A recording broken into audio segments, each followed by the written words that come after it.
Hello and welcome to my channel, The Orchid Hut. My name is Dana. Thank you for taking some of your time today to watch one of my orchid videos. This is going to be a repotting video for a Cattleya orchid. And before I get started, I do want to mention that after having surpassed 500 subscribers for the channel, the community tab is now open. So if you go to the channel page, you'll see one of the tabs is named community. And on the days when I don't post full videos, I do try to post something orchid related. And you might want to have a look at the 3 or 4 posts that I've put out there already. Comment if you like, and that's another great way to pick up a little tidbit of orchid information from me, especially on the days when I don't post full videos. So, as always, if you like this video, please give it a thumbs up at the end, and subscribing is always great, and the notifications bell lets you know when I've posted something new. Okay, so let's get on with the full repotting of this little Cattleya orchid. All right, so what I have in front of me is all of the things that I'm expecting to need to use. So I do have my hydrogen peroxide in the event that I need to spray the root system, and I think on this one I probably will. I have my pruning cutters already flamed from the terrestrial orchids that I trimmed yesterday. So these have already been sanitized from yesterday's work. And I have 2 orchid pots chosen here. I have a feeling I will be going with the larger one to give this orchid a bit more room to develop its roots and its new pseudobulbs, but maybe this one if I end up cutting away a lot of the root system, which I hope isn't the case. So I'm pretty sure we'll be going with this one. And then the Cattleya that's getting repotted is Pittiae variety Cattleya, and this is a primary hybrid orchid that was developed way back in the late 1800s, I believe. And I'll put the name of the 2 species orchids that were crossed to create this one. And this is Cattleya variety, which means the bloom should be blue or bluish. And I've had it for, gosh, a number of months now, over 3 months. And it has been one of those orchids, and I always tease that I have plastic orchids that, aren't doing anything. They aren't growing, they're not making roots, they're not blooming. And so it seems like they're very static. And this orchid has been that way for all of the months that I've had it. But just recently, I noticed right under here that it's putting on new growth, and so this would be a great opportunity to repot it because the roots will probably follow. Now, some might say, well, wait until you see the roots. And I'm choosing again on purpose today not to do that because the last Cattleya orchid that I repotted had many new roots that were already maybe like 1/4 of an inch to maybe a 1/2 inch long. And some of those root tips did not appreciate being repotted once they had grown that large. And a few of them sort of turned black and died back, and their growth was stunted. So I'm going to try repotting this one before the new roots are all that visible, and hopefully that will prevent the roots from sort of dying back and not growing as long as they might otherwise. Okay, so let's go ahead and take this out and see what we're dealing with. It appears to be pretty root bound because the pot is even misshapen by the roots having pushed against it. And it may prove to be a bit stubborn here.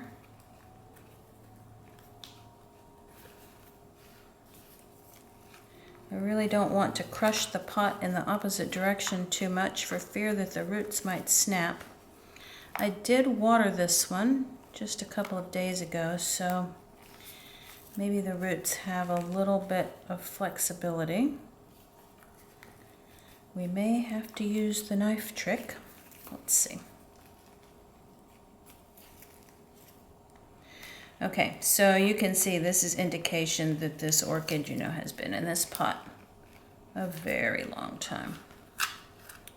All right, so one of the things to check when you're having difficulty getting an orchid out is you want to make sure that there are no roots growing out the holes in the bottom that are keeping you from pulling it. And in this case, there's this tiny little root right here, but that's really not what's keeping it from coming out of the pot. So let me just continue squeezing it a little bit to see if it will free up.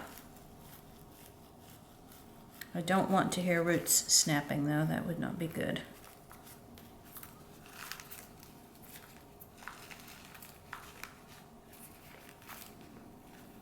This is probably the most stubborn orchid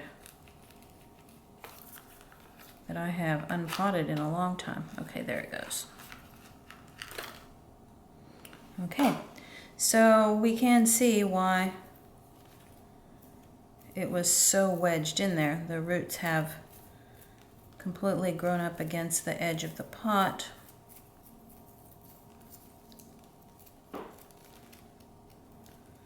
And I will try to work as much out of this as I can. It does right now appear to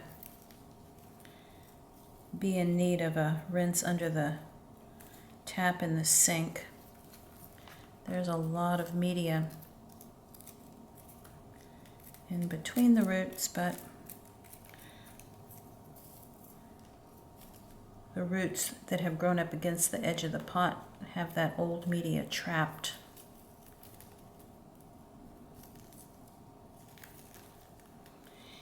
The old media seems to be small pieces of bark and perlite, which is just smaller pieces of sponge rock.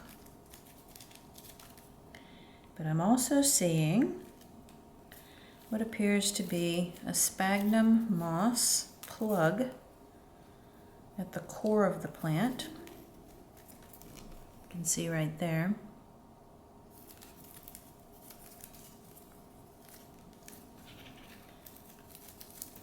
So it's always funny, just as soon as you think, oh, this is a small orchid, this is just going to be a quick repot, I'll get it out of the pot, all that old media will just fall right off.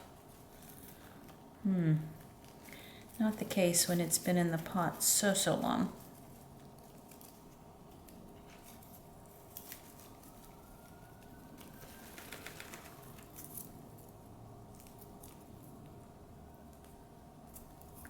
And the media is pretty broken down. It's got, a bit of that sort of decomposing mushroomy smell. So this is definitely a job that needed doing.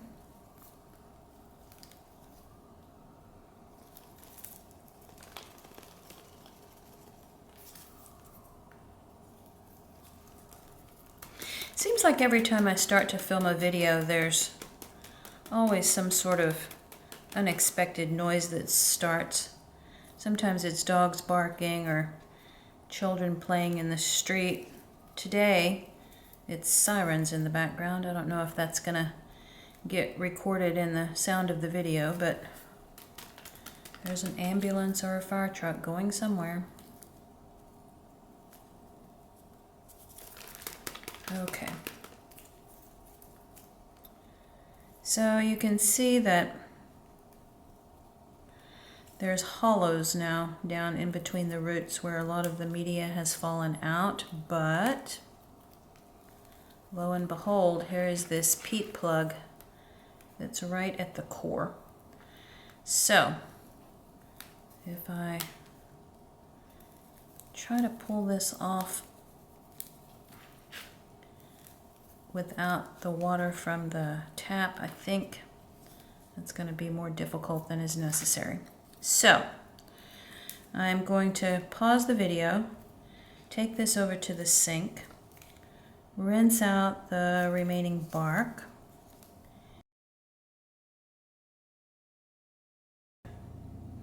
Okay, I'll be right back. Okay, so back from the sink. That proved to be a more difficult task than I originally anticipated, to wash out all of the old bark and to get that moss plug out of the center of the plant. I did, there's some more.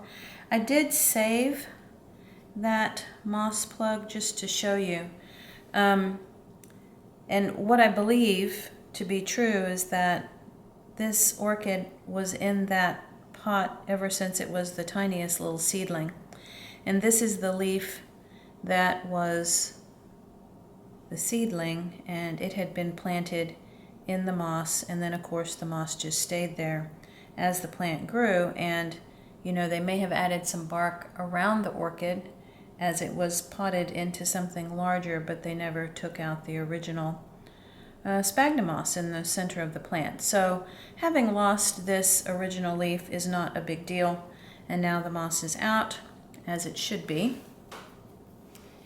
And the root system on this orchid, amazingly, is in pretty great shape, considering.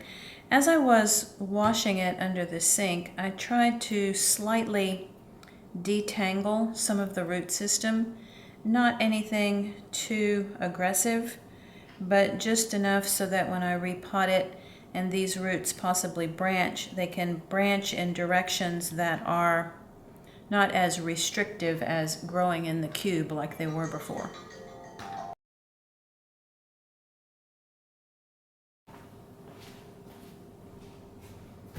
Okay, that was a brief moment to take a phone call, but now I'm back. Okay, so I tried to detangle the root system, and that way when it branches, it's not restricted to growing in that cube shape. And we're going to go ahead now and start to clean up some of the dead roots on this orchid. It's not too bad, but there is a little bit of trimming to do. A root like this that's, you know, just the string and some papery outer coating of the root that's left is dead. So I'll try to be cutting things back as far as possible. And there are some other longer roots that have dead tips. Anything that's papery or mushy, or where there's just the string left, can be cut away because that's a dead root. If it has any substance to it at all, whether it's green or white or yellow, you should leave it because that is a live root. Most orchid roots, when they are buried inside a dark colored pot like this, are not able to photosynthesize, so they'll either be white or yellow possibly, but they are still alive. And then other roots, like the ones that you see on the top of the pot, were able to photosynthesize, and so they are green because there's chlorophyll in them. And they actually can help the plant with photosynthesis, just like, you know, an air root on a Phalaenopsis orchid. Although Cattleyas typically are not known for having a lot of air roots.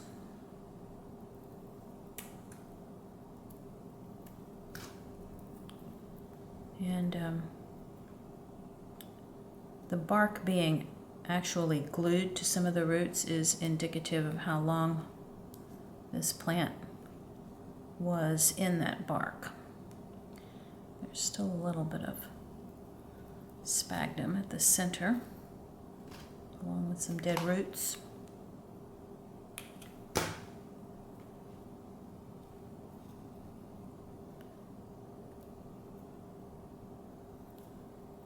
Okay. Now, as I kind of look around, there are a few others that are no longer alive, but all in all, this was in pretty good shape.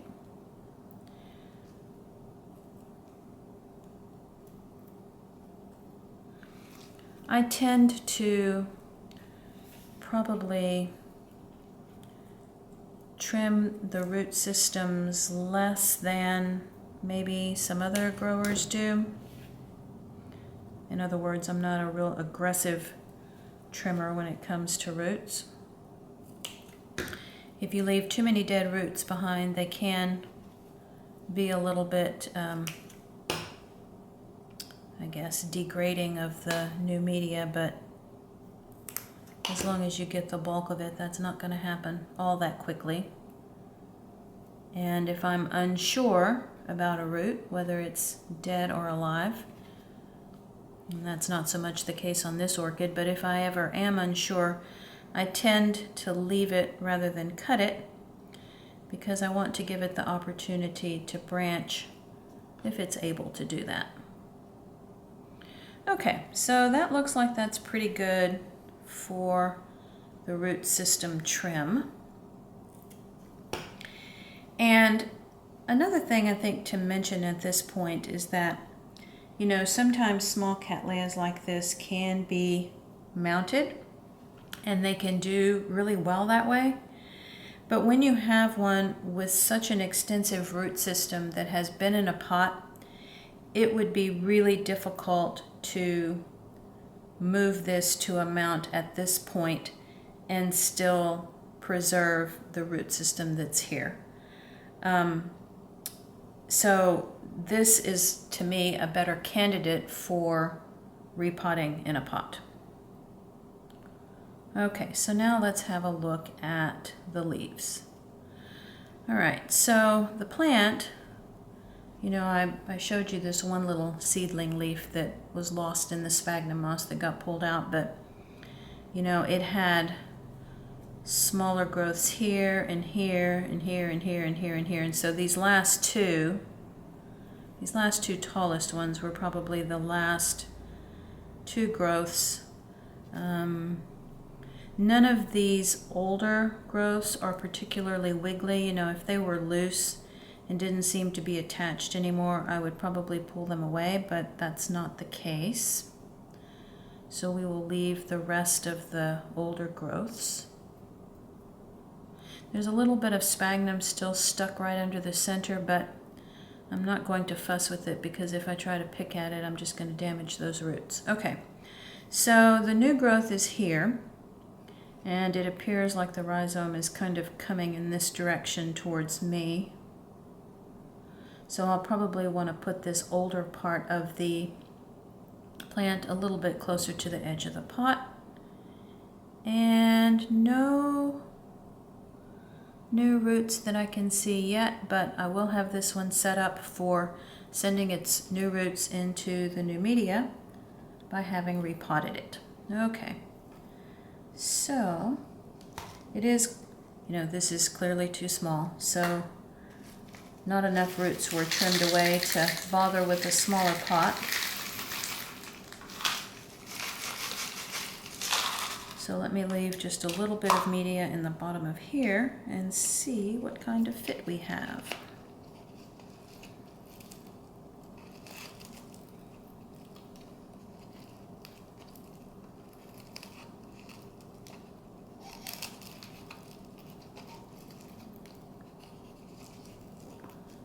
Okay, that's looking pretty good. With the new growth and possibly next year's new growth still having enough room to stay inside this pot. So that's good. We'll go ahead and start filling in a little bit. This pot was really not large enough to worry about the holes being plugged at the bottom, so I did not put any large bark or cork in the bottom. What I'm using is just my regular Cattleya pre-made mix. I'll put a link in the upper right-hand corner that is a video that talks about the media that I use in case you would like to go watch that. So this is just a pre-made mix. And the trick is going to be working enough of the media down in the roots, so I'm not leaving a lot of large air spaces. And we may be getting a bamboo skewer to help us achieve that.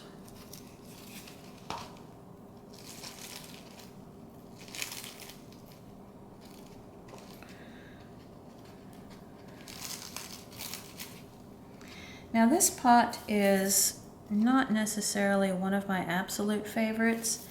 It's a bit opaque, so it's a little harder to see the roots, but I do believe that because this orchid's going to be growing outdoors when the weather warms up, I do believe that it will maybe help deter some of the algae that likes to grow in the pots in my environment. Okay, we're going to give it a good tap here.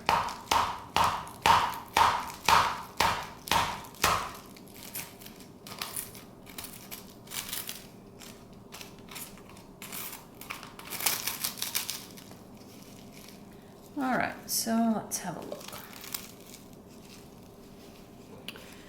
So all of this is looking pretty good. The bark has gotten down to the bottom. Need to work in this space right here just a little bit.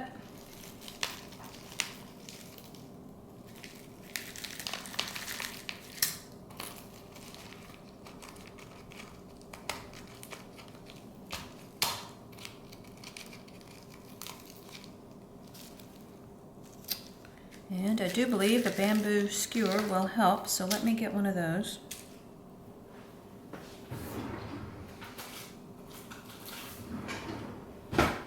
Always use the blunt end and not the sharp end, because you really don't want to stab any of the roots.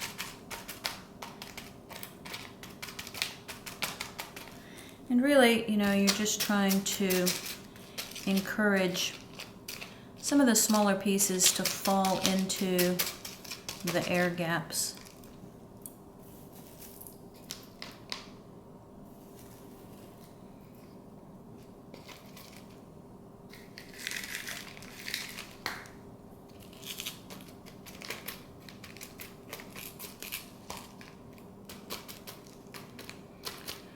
Now, since I'm planning to keep this orchid in this pot probably for 2 growing seasons, I want to, you know, do a good job here and make sure that this orchid can be happy with what I've given it for that long.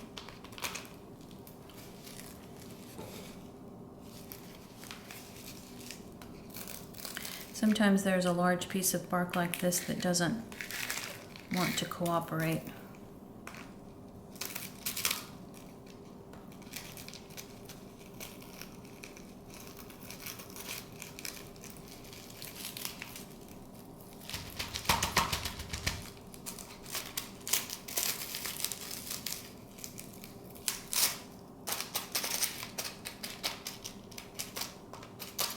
This does take a little bit of extra time, but you know, for me, being able to kind of like slow down and enjoy the process here is part of the fun of the orchid growing hobby. This is, you know, not the kind of thing to do if you're always hurried and sort of short on time.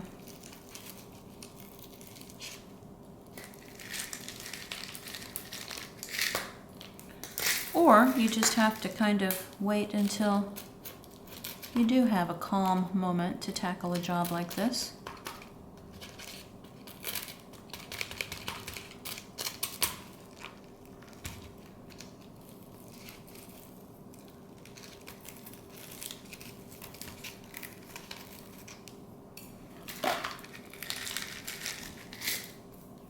Easy to get the stick in, not quite so easy to get the bark down there.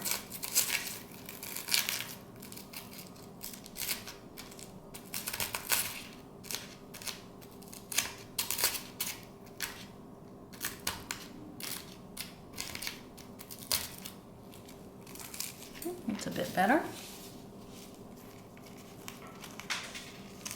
It's always funny after I film one of these videos for you guys. There's always this gigantic cleanup job that I have to do on my kitchen floor because the little bark pieces have gone everywhere, and even worse, the little pieces of perlite that fall start crunching under my feet.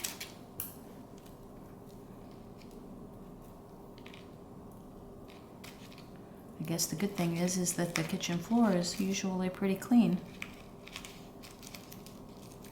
Okay.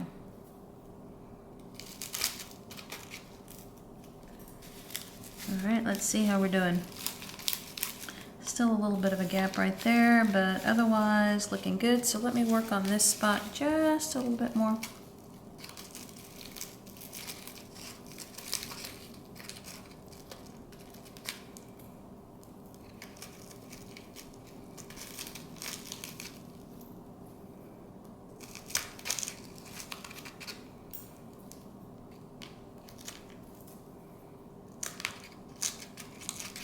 And yes, I am actually picking pieces of bark that will fit in that narrow little space.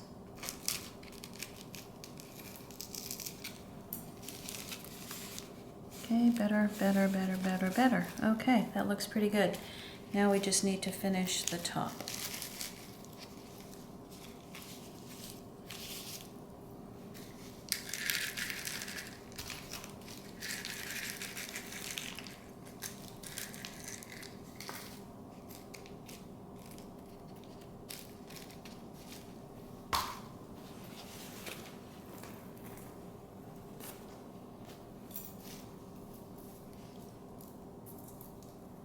Some of my dead roots got mixed up in my good bark.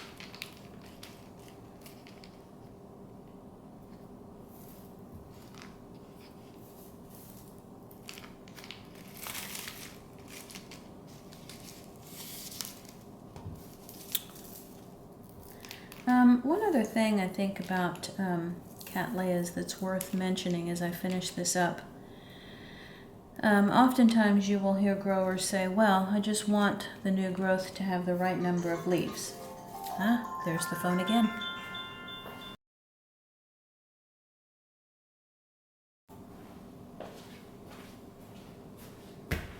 Okay, so wow, not sure how many times the phone can ring in one filming session, but I think we have finally made it to the end.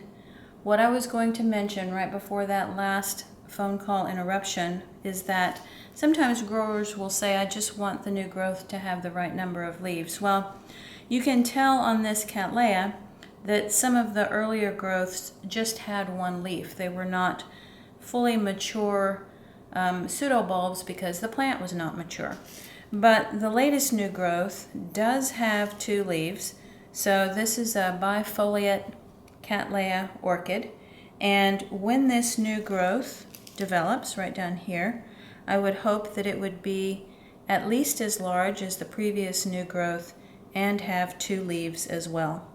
Okay, so as soon as this new little growth starts sending down new roots into that new media, I'll probably include it in a chit-chat video so you can see how it's progressing. Okay, so before the phone rings again, thank you so much for watching. Hit the thumbs up button if you like this video or learned something new. The subscribe button will be coming up in the bottom right-hand corner of the screen. And talk to you next time, hopefully not on the telephone.